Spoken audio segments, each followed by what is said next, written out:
Now, your behavior creates your brand, believe it or not. How you behave determines what people say about you. What people say about you is what your brand actually is. But let's go back to Officer Schmidt for a second, and I want to give you an example of behavior here. After that incident with Officer Schmidt where he gave me the $75 ticket, I went home to my darling wife of so many years looking for sympathy. Did I get it? No. See, you women are all the same. So I'm sitting there at the kitchen table looking for sympathy and saying to my wife, well, do you know how many pints of Guinness I could get tomorrow for $75? Nothing. This was after 22 years of happy marriage. Now we've been married 29.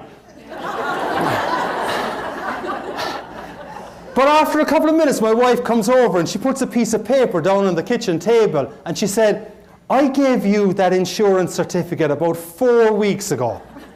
I knew you wouldn't put it in the car. I looked up at her and I said, so it's your fault.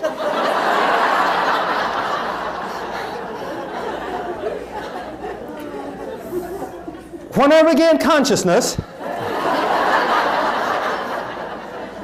the frying pan, as we call it back in Ireland, was in one hand, divorce papers in the other.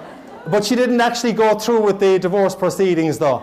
But to this day, though, and you men in the audience I know will be able to help me on this, I cannot convince my wife that it was her behavior that was at fault.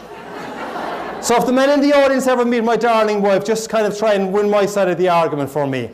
But that's obviously a goofball example about behavior, though. But your behavior, as part of the gift of gab, goals, attitudes, behavior, creates your brand. There's one simple little thing that I suggest to people that will help you to create an even better brand experience and brand behavior for the people that you work with. Each of you, I think, has got a program in front of you. Before you leave today, I'd like you to write down 3 words on that program. And maybe on a piece of paper, roughly the size of a credit card, write the 3 words down. And the 3 words I'd like you to write down that will make a difference to the gift of gab that you bring to other people is, if you were to write down the 3 words that you would like people to say about you after they have dealt with you. Because they're the 3 words that effectively describe your brand. And if you were to write down those 3 words and say, those are the 3 words that I would like people to say about me after they've dealt with me, in whatever area, in that neighborhood or in my workplace.